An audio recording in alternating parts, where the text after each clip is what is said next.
I had a gut feeling my boyfriend and best friend were hooking up. When my boyfriend Tyler moved in with me and my best friend, I honestly thought life couldn't get better. They clicked instantly. Same sense of humor, same taste in movies. She had always been like a sister to me, and he was the sweetest guy I'd ever dated. I actually felt lucky that they got along so well. They had the same days off, Tuesdays and Wednesdays, while I worked, and I thought it was great that they kept each other company. They would cook dinner together, send me funny selfies, even surprise me with little things when I got home. But slowly, things started feeling weird. I couldn't explain it. She started dressing a little different around the house, and they would watch movies in her room because her TV had better sound. When he and I went on dates, she would make these little comments, half joking, half jealous. Still, I brushed it off. I told myself I was being paranoid. These were two of the kindest, most trustworthy people that I knew. Then one rainy night, my shift got cut short. I came home early expecting to find them laughing in the living room or cooking dinner.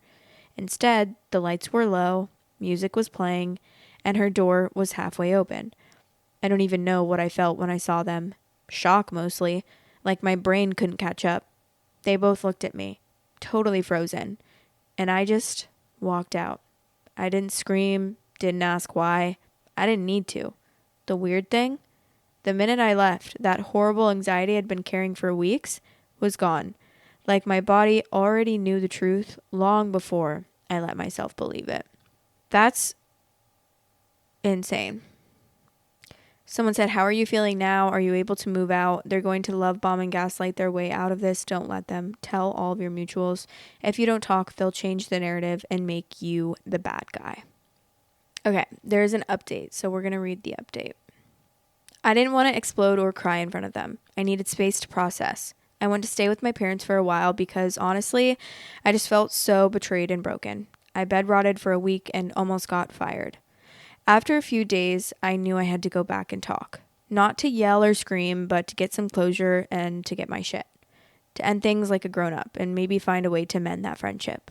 So I went back and I tried to talk it out, but it quickly turned ugly. They answered the door together and asked me to come in, so clearly they're not being stopped by anyone. My best friend started giving me these weird excuses like, "It just happened," or "You weren't around enough." And then the worst part, she actually started blaming me. Like somehow this was my fault, that I pushed him away. It was insane. I was just so hurt and confused that someone I loved could turn it around on me like that. Honestly, losing my boyfriend was awful. Like, you think you're losing someone you might marry, but losing my best friend, that hurt probably even more, because it wasn't just a relationship that ended. It was the person I thought I could trust with everything, the one I shared so many memories with. That kind of breakup hits different. It's like losing family. I packed all of my stuff and moved back in with my parents. I needed to get away from everything and figure out how to heal. And here's the kicker. His mom has been calling me nonstop, begging me to forgive him, saying he's sorry and wants to fix things. But honestly, I don't know if I can. When the people you love the most hurt you this deeply, forgiveness isn't that simple. Sometimes the people you trust the most are the ones who hurt you the most. And that's just really sad. That is really sad, and that is really crazy. And I feel like you would just never expect that, but also I feel like I would never expect, like, I would want my boyfriend and my best friend to be close, but I don't think I would necessarily think it was like super normal that every time they had off on like their off days on Tuesdays and Wednesdays that they would like always be hanging out.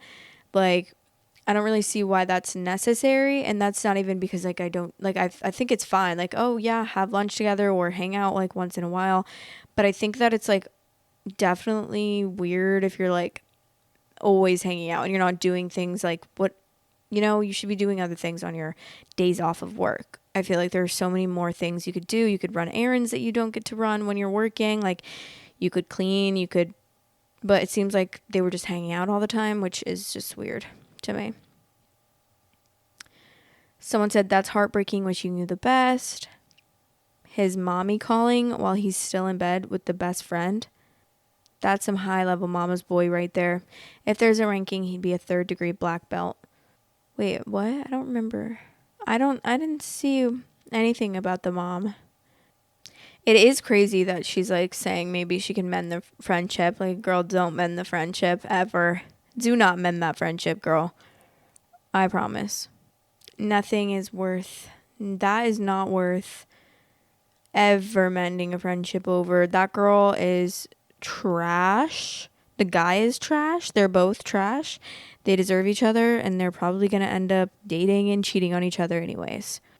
And I know that's hard because they've been friends for so long, but it's not worth it because she's going to end up hurting you again. And she's probably going to literally try to F all of your boyfriends from here on out. So don't do it.